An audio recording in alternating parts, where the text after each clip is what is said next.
Oscar Wilde is quoted as saying this: "In this world, there are only two tragedies. One is not getting what one wants. The other is getting it." So for a time in my early 20s, I was part of a film group. Not really my thing, but I got invited in, so I showed up, and we would watch and discuss what I'm told are profound cinematic works of art, right? Mostly I just found them boring and long. But there were a few that felt profound to me. One was the 1979 Russian film called Stalker, which is much more boring than the title suggests, yeah. But Stalker, it's set in this dystopian, post-apocalyptic world, and you enter into it, and you see these three men, writer, professor, and stalker. They're headed on this journey.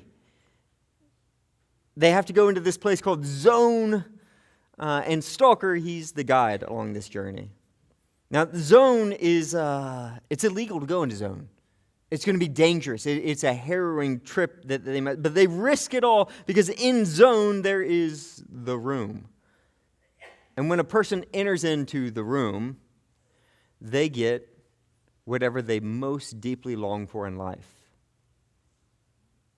But as they go on this journey, these men, we see fear start to rise in them, like this insecurity, because it's not what you say you most want.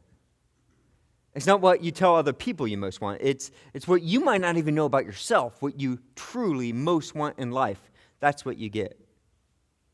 And so Stalker leads them on this journey, and then finally they're right around the corner, they're almost to the room, and the Stalker then turns to Professor and the writer and says this: "Your most cherished desire will come true here, the one that has made you suffer the most."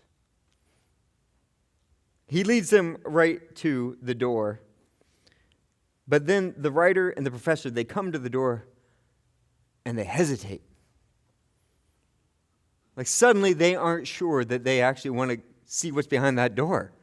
Suddenly they aren't so sure that they want to face their most cherished desires. Suddenly they're not so sure they want to go in. And there at that moment, this question hangs in the door. It hangs in the air right in front of that door. It's this: what would you find on the other side of that door? Now, the movie is painful and slow. Yeah. I just saved you 2.5 hours, so you can thank me later. But that scene almost makes it worth it. Almost. See, our lives are driven by desire, whether it's like this basic animal desire for like food and water and sex and protecting yourself from a saber-toothed tiger, or it's those more profound motivations of like purpose, autonomy, mastery, beauty, belonging. But from our first breath, we want. That's what we do. So you are here right now because you want. I don't know what you want. But you want something, like you want to grow spiritually, you want to worship Jesus, you want your kids to be in church, you want to please your spouse, you want our coffee. It's good coffee. I don't know what you want, but you want something or you would not be here right now. Now, here's the thing. Desires, they drive us. In fact, if you take them away, if you have no desire, then you have no reason to get out of bed, you have no reason to show up, no reason to engage. We call that depression. So desires, these simple desires, they can be satisfied for a time. But when we get to what's behind that door, your most cherished desire, the ones that make you suffer the most, those deep longings that you feel but you probably can't put into words. If you are a son or daughter of Adam, you will find that these have no solution. So if you don't get what you most want, you suffer. And if you do get what you most want, you suffer. In this world, there are only two tragedies. One is not getting what one wants. The other is getting it. Last week, we pried on this a bit and described it as that inconsolable longing for I know not what. The Germans have that word for it, Sehnsucht. Like it's this hunger for something you've never tasted, this homesickness for a place you've never been. And it does this crazy thing in us, like the man who's home every night with his family for dinner just wishes he was out there having adventures. And the travel writer who's out there having adventures just wishes he was home every night with his family for dinner. That there's this thing driving us, that we're desperately looking for something, but nothing can fill it. Nothing can fill the void. And when we come to this place of like confusion and frustration and hopelessness, God sends us a guide. We don't know his name. He's just called the teacher. In Hebrew, Kohelet. In Greek, Ecclesiastes. That's his name. So last week, the teacher from Ecclesiastes confirmed what we already knew from experience, that life under the sun is confusing, frustrating, and you will never, ever figure it out. That was encouraging. Yeah. He uses this phrase, under the sun, to describe the limitations of human ability and human experience. That we are trapped between heaven and the grave. We're stuck in this bubble of space and time, limited in our ability to know and do and enjoy and experience things. And yet, we have this unlimited desire. We want to know and do and experience all things, but we can't. And that is so confusing and frustrating. To describe the state of affairs, he introduced us to this Hebrew word, hevel. Hevel. It literally means vapor, breath, mist, fog. But as we saw last week, it can mean the transience of a breath. It can be the sigh of disappointment. It can be frustration. It can be like walking in a fog. And the teacher says, life, it's like that. So the teacher of Ecclesiastes, not unlike Stalker, is going to take us on a journey today. He is going to invite us to find out exactly what it would be like if we open that door. If you got everything you actually wanted in life, what would it be like? And to prepare us for this journey, I want to show you a brief section of an interview with theologian and philosopher Tom Brady. Yeah? Okay, maybe he's not a theologian. But he does get philosophical in this interview. For those of you who are like from a different country or despise professional athletics, Tom Brady is a football god. I would call him a player, but that doesn't quite fit. He is the GOAT. He is the greatest of all time. He led his team to 10 Super Bowls, winning 7, becoming MVP 5 times. So this interview that we're about to watch, it was when he was just 27 years old. Now, at the time, the poor kid had only won 3 Super Bowls. Why? Yeah. But he had already made enough money that no human should actually spend that much in their life, and he was married to a Victoria's Secret model. I was going to show you a picture, but none of them were appropriate. Yeah. So in this interview, the journalist sits there and asks him, so what is it like to have your every dream come true? I want you to pay attention to how he answers. What's it like to get everything you ever wanted? Why do I have 3 Super Bowl rings and still think there's something greater out there for me?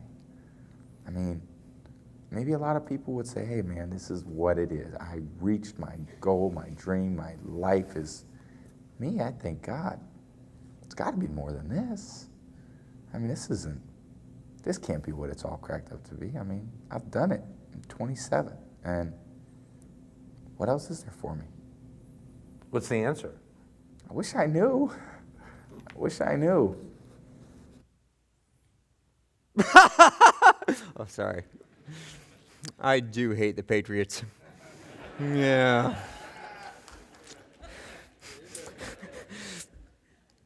So if any of you personally know Tom Brady, this is for him. This message is dedicated to him. Send it to him, okay? Here's the question for today.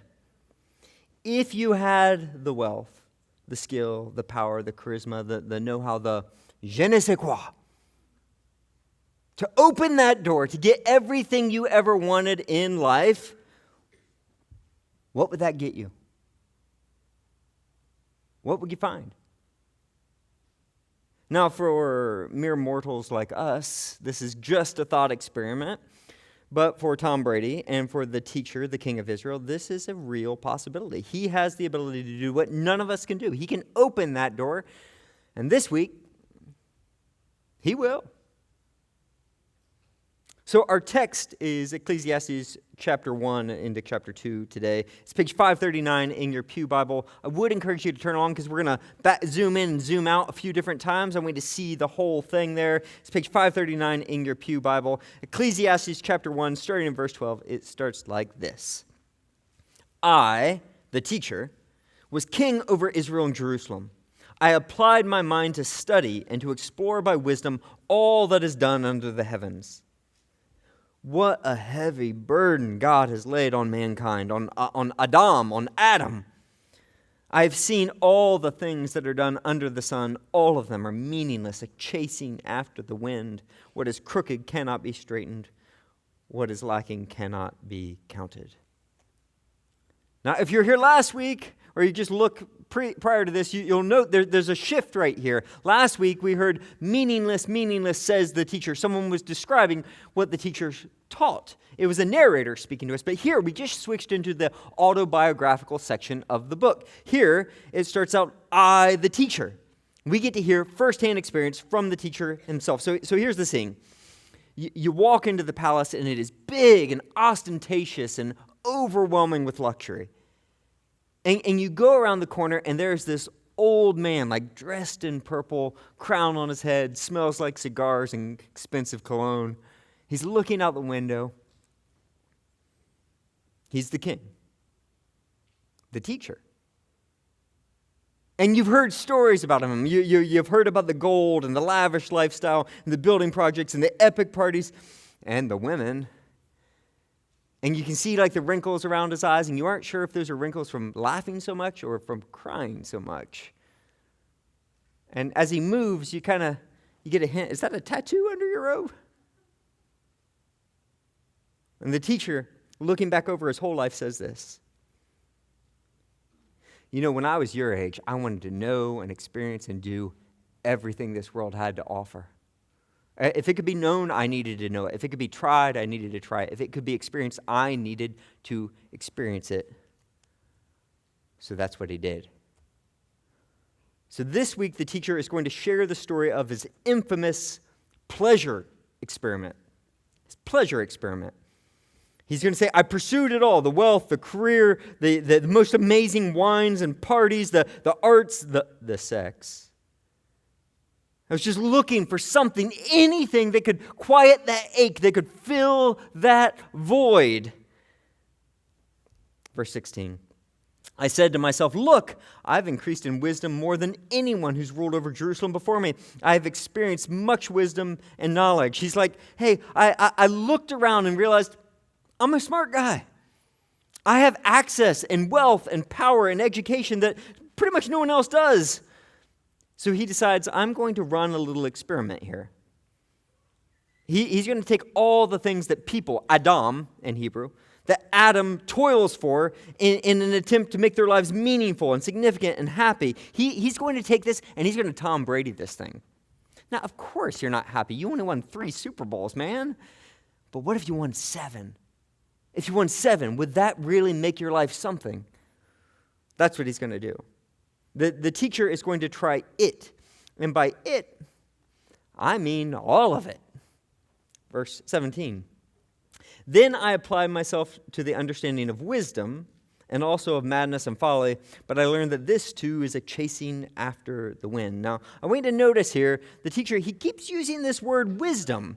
So far, he said, I increased in wisdom. I experienced much wisdom. I applied myself to wisdom. So if you read the book of Proverbs and ask, what is wisdom? You will find that wisdom is living your life in alignment with the way things are supposed to be, the way God designed things to be. So wisdom in the book of Proverbs, fundamentally, it means at least these 2 things. One, that if it's in alignment with God, it means that it begins with God. Fear of the Lord is the beginning of wisdom. And 2, it explicitly has this moral dimension that to do something foolish is to push against the way things are created to be, they're supposed to be, and ultimately it's to push against God himself because the fool says in his heart, there is no God. That's Proverbs. But here, the teacher, he keeps using this word, wisdom, chokmah, in Hebrew, in a way that doesn't quite line up with what we heard in Hebrews, or in Proverbs. To quote the linguist Indigo Montoya, you keep using that word. I do not think it means what you think it means. So when the teacher uses the word wisdom, for now, just take it with a grain of salt. Take it with a grain of salt. More practically, philosopher Peter Kreeft, he describes this pleasure experiment that the teacher is about to take us on, the difference between wisdom and madness and folly. He describes it this way. He says, wisdom is the highbrow approach. So here's what the teacher's saying. He said, I attended an Ivy League. I made partner at my firm. I bought a house in Wayne. I wore my ascot and went to the golf club. I went to the symphony and drank expensive wines and attended the art show. I only shopped at Kimberton Whole Foods and only bought beef that was imported from Japan from cows that drank sake. Right? I sent my kid to private school and I read Russian literature. I did all the stuff that people do. But he didn't limit his experiment to that. He also applied himself to madness and folly. And this is what Kreeft calls the lowbrow approach. Took my woman out to Applebee's, chewed some tobacco, bought a big old pickup with a gun rack, moved to Spring City. I filled the back of my pickup with a styrofoam cooler full of Natty Light and watched UFC and named my kids after NASCAR drivers. I did that too. He's going to do it all. He's going to experience it all. And all he can say is verse 18. For with much wisdom comes much sorrow. The more knowledge, the more grief. The more I understood about life, the more I needed medicated. So he sets himself off to find, is there anything in the world, anything that would fill this hole in my heart, that would give my life some lasting meaning, that would actually make me happy in a lasting sense? Chapter 1, verse 2. The journey begins like this. I said to myself, come now, I will test you with pleasure to find out what is good. But that also proved to be meaningless. Okay. So last week, he debunked the myth of progress. The idea that economic and technological progress is somehow going to allow us to escape this vast cycle that erases everything that came before. Yeah. He debunked that. This week, he's going to crush one of the most cherished American ideals, the pursuit of happiness. He's going to systematically destroy any hope of finding happiness by pursuing happiness. Finding happiness by pursuing happiness. And he starts with laughter. Laughter, I said, is madness, and what does pleasure accomplish? He begins where many of us begin. Man, if I could just laugh, if I could just have a good time, then my life might feel meaningful. It might be significant. If I just laughed all the time, and I see the attraction here. You know, in high school, my best friend was voted class clown. There's a reason I hung out with him. He was hilarious. In college, I totally got into like those prank wars and all that. I got practical jokes. I love that stuff. Just last week, I was in the middle of talking about this meaningless life, and something struck my wife's friend funny. And she laughed. My wife looked at her, and then she laughed, but she didn't just laugh, she snorted. And then I'm in the middle of talking about this depressing, meaningless life, and they're snort laughing in the back of the church. That was fun. Now, there's something to this. I'm going to guess that some of the best moments in your life involve belly laughing, snorting, like the kind of laughing that makes you like cross your legs and cover your face.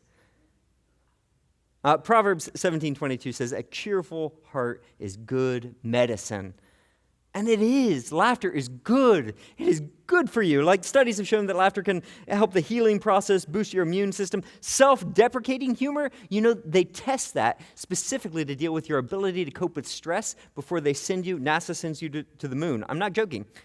That self-deprecating humor is a key coping mechanism. It's really, really good for you. But doesn't take much to see that laughter is not the answer. It can't soothe the ache. It can't fill the void. So I witnessed this in my best friend in high school. The man was always cracking like these hilarious jokes. But if you got to know him, you realized he was always being funny to mask the pain. Now, I'm not saying all humor is like that. I'm not. But if you've gotten to know people who always have to be funny, there's usually a reason why they have to be. And the teacher, he just says it's madness. Laughter doesn't accomplish anything, so it's time to try something a little bit stronger. Wine. I tried cheering myself with wine and embracing folly, my mind still guiding me with wisdom. I wanted to see what was good for people to do under the heavens during the few days of their lives. He's like, I've seen the beer commercials. And everyone who drinks, they're fit and they're happy and they have their best friends around them and they're really great people. That must be true. Let's try that. And so that's what he does. He invites over a bunch of friends. He pops open wines from all of the best wines you can possibly imagine. And they eat and they drink and they dance and they embrace folly. Now, whether this teacher is actually King Solomon of old, we cannot be sure. But there is no question that this imagery comes straight out of the life of King Solomon. So in 1 Kings chapter 4, we get a picture of what life was like under Solomon's rule. It reads like this. 1 Kings 4:20. The people of Judah and Israel were as numerous as the sand on the seashore. They ate, they drank, and they were happy. They had a good time. It was awesome. It was a party, one continual party under his reign. In fact, what does it take to support this kind of party? We get the description just 2 verses later.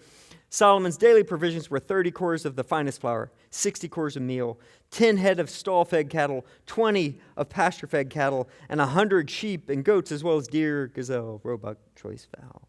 Scholars estimate that this would feed somewhere around 20,000 people. That was an average day. What do you think his parties were like? So that's the image. This is what the teacher is going for here. He's like, if I drink enough wine, the right type of wine, if I throw a big enough party, if I bring the right crowd of people, if we get the right DJ and the right atmosphere, will that somehow give me what I'm looking for in life? Will that make my life something?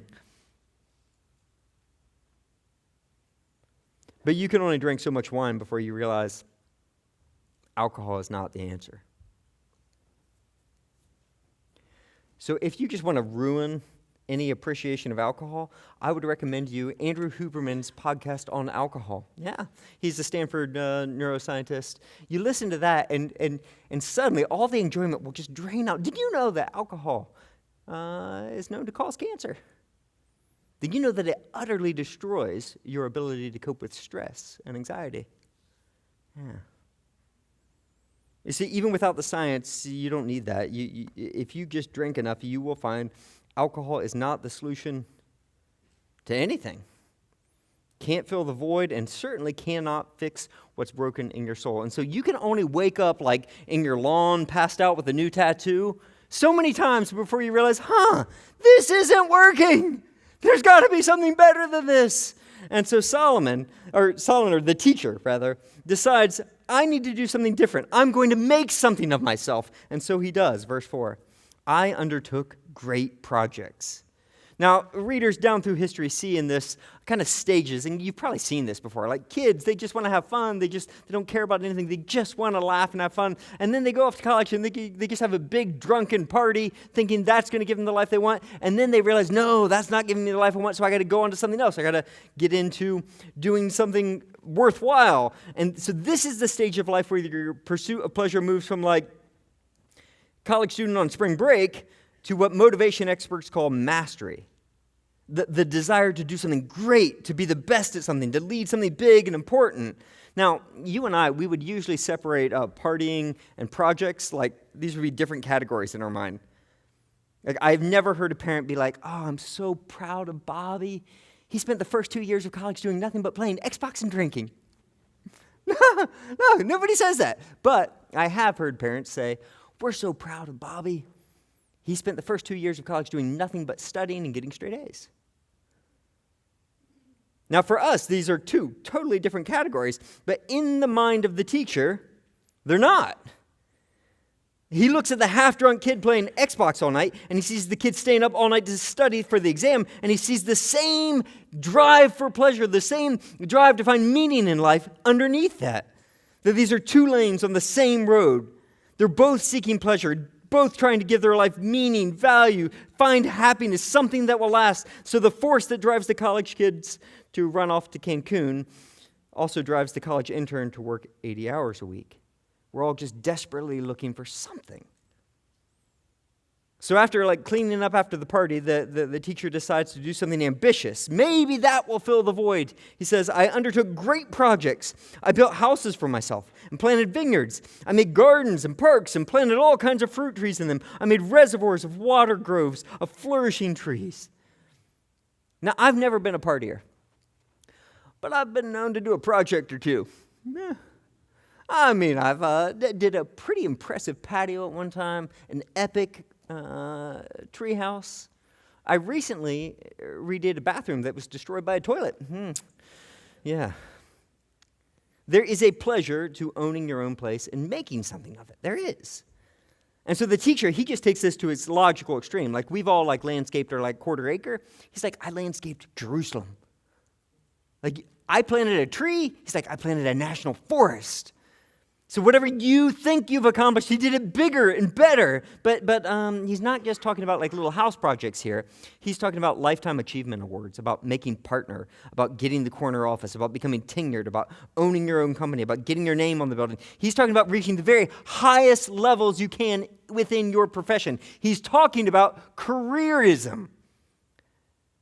The belief that if I just got ahead, if I just got that degree, if I just got that job, if I just got that corner office, if I just became boss, if I just, then my life would mean something. Then I wouldn't feel this gaping hole in my soul. He's like, well, let's see. He climbs to the top, but that doesn't get him anywhere, so he moves on from there. He says, verse 7, I bought male and female slaves and had other slaves who were born in my house. And here he takes the pursuit of pleasure to the whole new level, power. The pleasure of being able to control everyone around you. That is a deep pleasure.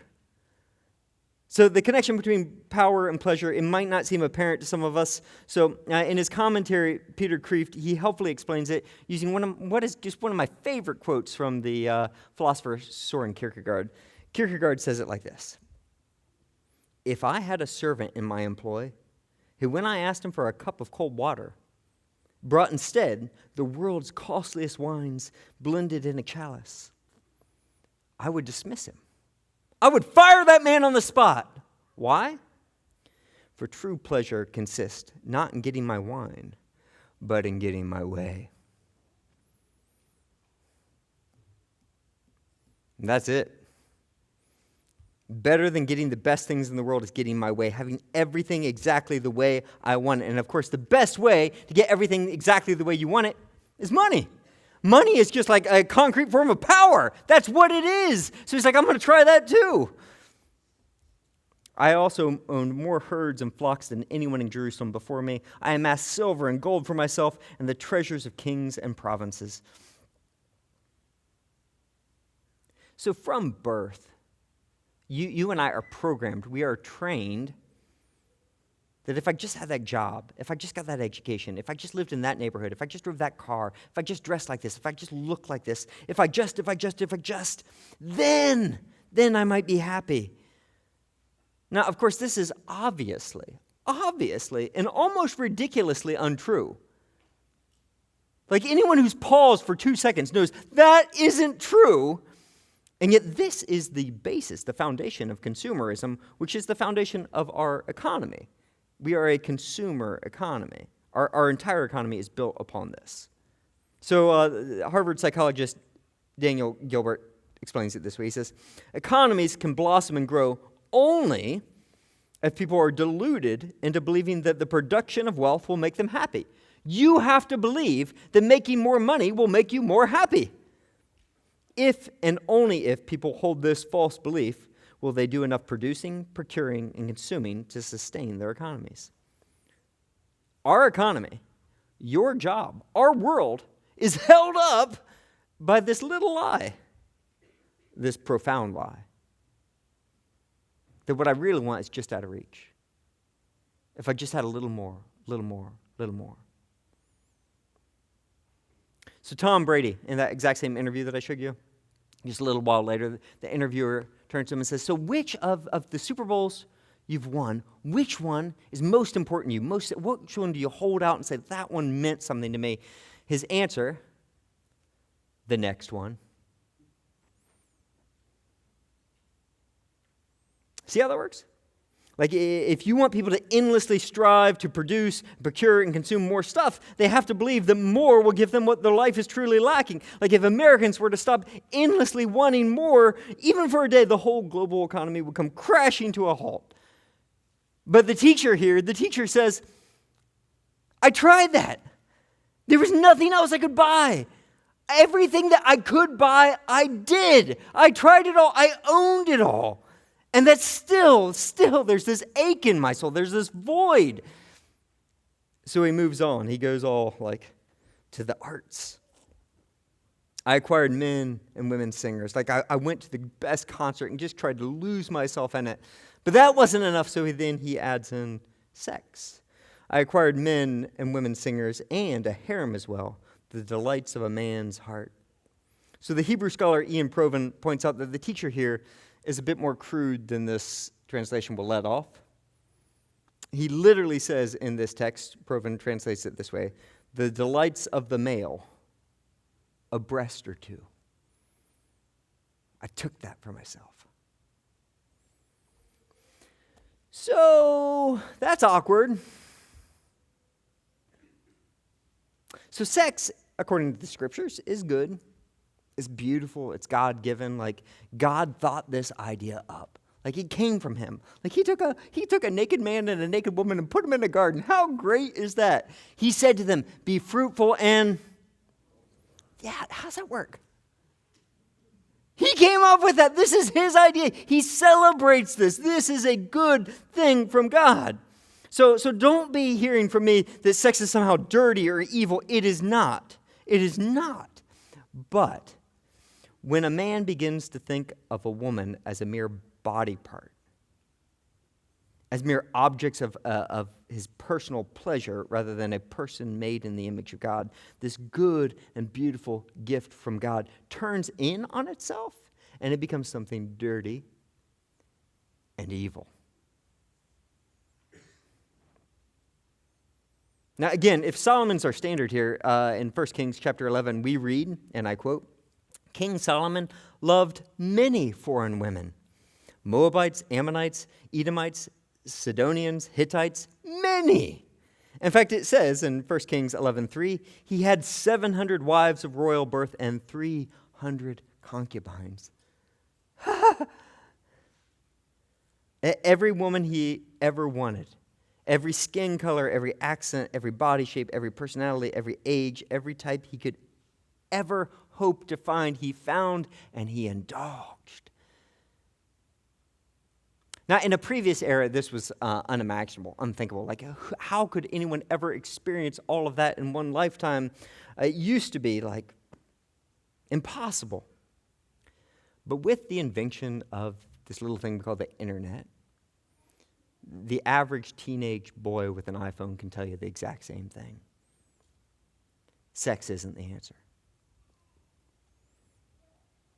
So when we back up and start to look at this whole pleasure experiment, there's something that just starts to come into focus. When you look at the whole text here, it's selfishness.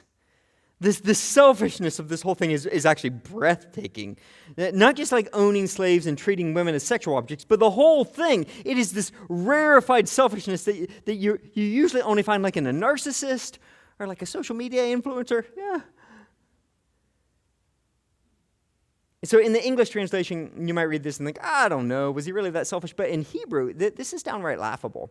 So there's this little word in Hebrew, li, or some cognitive of that. It basically means mine, me, or usually translated for myself, for myself. It takes the word and it says for myself. Now, in the Hebrew text, this little word occurs 8 times in 5 verses. So let me give you a taste of what it literally sounds like. I built houses for myself. I made gardens for myself. I made reservoirs for myself. I had slaves that were mine. They were mine. I owned herds for myself. I amassed wealth for myself. I bought singers and women for myself. More obviously, if you step back and just look at the text, if you look at the text in front of you and look from chapter 2, verse 1 to where we're at right here, you will see this. At the beginning of each sentence, I said, I will, I said, I tried, I wanted, I undertook, I built, I made, I bought, I owned, I amassed, I acquired. I became greater than anyone. Is it just me or do you see a pattern emerging here? Maybe.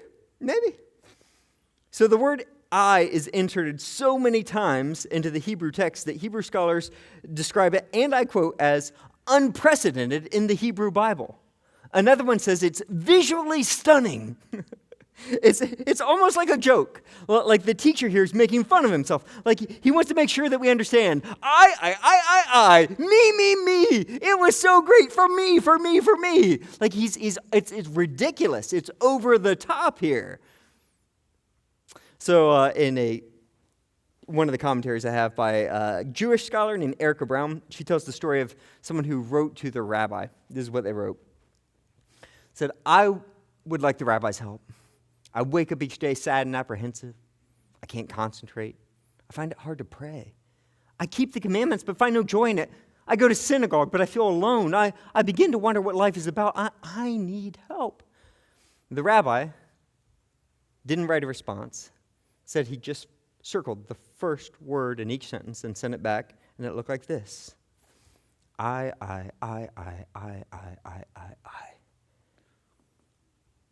That's the root of the problem. If you think that you can find lasting happiness or the meaning in life in yourself, for yourself, by satisfying your own desires, the teacher says, you're mistaken. The result of all this self-seeking, self-exalting is verse 9. I became far greater than anyone in Jerusalem before me. I worked. It worked. I had more wealth, bigger houses, more women. I won 8 Super Bowls. I married multiple Victoria's Secret models. I opened the door. I got everything I wanted in life. And in all of this, my wisdom stayed with me. Now, here's the part where you have to pause. Say, here you go, talking about wisdom again. It's like, you sit down across the table and your friend polishes off an entire bottle of wine, and then you say, are you okay to drive? And they're like, I'm fine. No, you're not fine. You can't do what you just did and be fine. You can't do what the teacher just did and call this just an experiment. You can't drink copious amounts, endlessly give yourself to careerism, consumerism, and use people the way you did and be fine. You can't do it. In Solomon's case, the effects of this pleasure experiment, mercifully, did not happen in his lifetime. But the moment he died, everything he built was ripped into in a civil war. Everything he did, vanity. So here we come back to this question, what exactly does the teacher mean by wisdom? So in Proverbs, wisdom is living life in alignment with the way things are supposed to be, the way God designed things to be. But in Ecclesiastes, he's asking a different type of question. What about the times when things aren't the way they're supposed to be? What about when you're living in such a fog you can't see God anywhere? And so this is the key here. If you go back and look through the text, from chapter 1, verse 12, all the way to where we're at here, you will find precisely one reference to God. and it's not a positive one. He says, what a heavy burden God has laid on Adam, on mankind. That's all he has to say about God in that entire section. In contrast, the word I appears 18 times. If you add in all the references to me, mine, myself, it's over 30 times. So tell me, where do you think the teacher's wisdom is coming from in this pleasure experiment? Do you think it's based on God, that the fear of the Lord is the beginning of all wisdom? Or do you think that maybe it was centered in himself and what he could know and do and experience and figure out on his own? Yeah, me too. So scholars talk about this, there's theocentric, this idea that wisdom comes from God, but there's also anthropocentric, that wisdom comes from what I can know, what I can achieve, what I can find on my own. And here, in this pleasure experiment, he's clearly in the camp of, this is what I can do on my own. And I suspect that the teacher here is showing us, this is what you'll get if you try to understand all of life on your own. If I only believe what I can rationally and experientially know, this is where I'll end up every time. If I try to do it apart from God, this is what wisdom will get me. Now, if you peel this back just one more layer, you'll see this in an even more startling way. So you might remember last week, the teacher kept referring to all these words and all these themes from Genesis 1 through 4. So there's that one famous line, meaningless, meaningless, says the teacher, everything is meaningless. But if you translate it in Hebrew, it sounds like able, able. Everything is able. What can Adam gain from all his toil? So he's referencing, he's alluding to all these figures, Cain and Abel, Adam and Eve, in this initial opening chapters here. Now, if you take that in mind and you go back and reread Genesis chapter 2, the story of God making the Garden of Eden, and you read it alongside of Ecclesiastes chapter 2, here's what you'll find. Genesis, God planted a garden for the man. Ecclesiastes, I planted a garden for myself. God made streams to water the garden. I made reservoirs to water my garden. God filled the world with herds and flocks. I own for myself more herds and flocks than anyone. God gave the man every kind of fruit tree that was pleasing to the eye. I refused my heart no pleasure. God brought the woman to the man. I bought for myself slaves, singers, and a breast or two. God set the human over all creation. I became far greater than anyone. You hear it? You see, this teacher in this experiment, he's not just trying to have a good time here. He's trying to recreate the Garden of Eden by himself, for himself, without God. The scholar Craig Bartholomew describes it this way. He's playing God. He thinks he can do it without God in his own strength. He's trying to take from himself what only God can give. He's attempting to build something that only God can build. He's trying to take something that only God can give. And the teacher, now an old man looking back on all those wasted years, doesn't want this lesson to be wasted on us. Here's what he got for all of his effort. He says, I deny myself nothing my eyes desired. I refuse my heart no pleasure. I did it. I opened that door. I really did it. And my heart took delight in all of my work. I'm not going to lie. There were some good moments in there. There was some pleasure in there. And this was the reward for all my toil. Those few lasting, short moments. Yet when I surveyed all that my hands had done and all that I toiled to achieve, I look back over my whole life, everything I've done, everything was meaningless, a chasing after the wind. Nothing was gained under the sun. When the party's over, when the music fades, when the band leaves and the crowd disperses, when I finish yet another project, when I slept with yet another beautiful woman, when it was all over, there's nothing.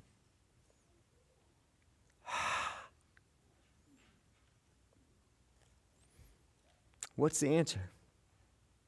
I wish I knew. I wish I knew. This is the reality. We are born into this life under the sun with a longing that nothing under the sun can satisfy. Be encouraged.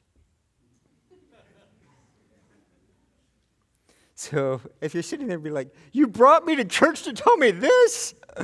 Are you trying to destroy all hope of finding meaning and happiness in life? The answer is maybe. Maybe I actually am. Maybe the teacher actually is. Maybe that's exactly what needs to happen. Because it's false hope. It's false hope. So let me explain. This is part one of a two-part message. And the teacher's going to take us from here. But first, before he's going to build anything, he's got to tear everything down to the ground. You have to feel despair if you're ever going to turn to the answer. You have to feel the question if you're ever going to accept the answer. And so he is going to demolish every false hope we have. Anything we can think we can build on our own. If you think you can make yourself happy, if you think you can find it in life, he's going to destroy it. And he's going to dig down to that foundation, that false foundation, that broken foundation of self. Of self. And he's going to say, that has to go too. Now, personally, I find this crushing as someone who loves projects, who loves to succeed. But I find it oddly encouraging too.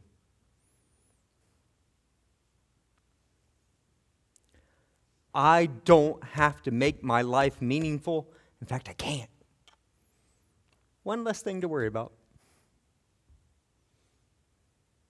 So next week he's going to demolish even more. And then, after he tells you, you will never find it in eating and drinking and having parties. You will never find any meaning. And then he's going to turn to you and say, you know what? There's nothing better you can do than eat, drink, enjoy a good day of work. Have a good day. He does. It's so stark. The turn is so harsh that, the first time I heard it, I wanted to punch him in the throat. What is this? What are you doing? Stop it. But once the shock wears off, you begin to see what he's up to. You see, after he's completely removed that foundation, he's going to start to build something new, something that can't be destroyed, something that you can't build, something that's not dependent on you. But we're not there yet. Here's where the teacher leaves us this week. You will never, ever find what you're looking for in this life, ever. Can you embrace that? Can you live in that? Can you hold that? And it just leaves us with this question hanging in the air. Why would God do such a thing? Why would he give us this longing that nothing in this world can actually satisfy? It's almost like he created us for something that's not part of this life. It's almost like he designed us to want something that we will never find, so that we'll keep looking, It's almost like he designed us to never stop searching until we find something not under the sun. Let's pray. Father, I pray that this question would do what you want it to do. To those who need to be encouraged today to let go, I pray that they would be encouraged. To those who refuse to let go and keep trying, I pray that it would crush them, not to destroy them, but to save them from these false hopes. God, I pray that we will learn from the time that the teacher wasted so that we don't waste our lives. God, be gentle with us. We pray this in the name of Jesus. Amen.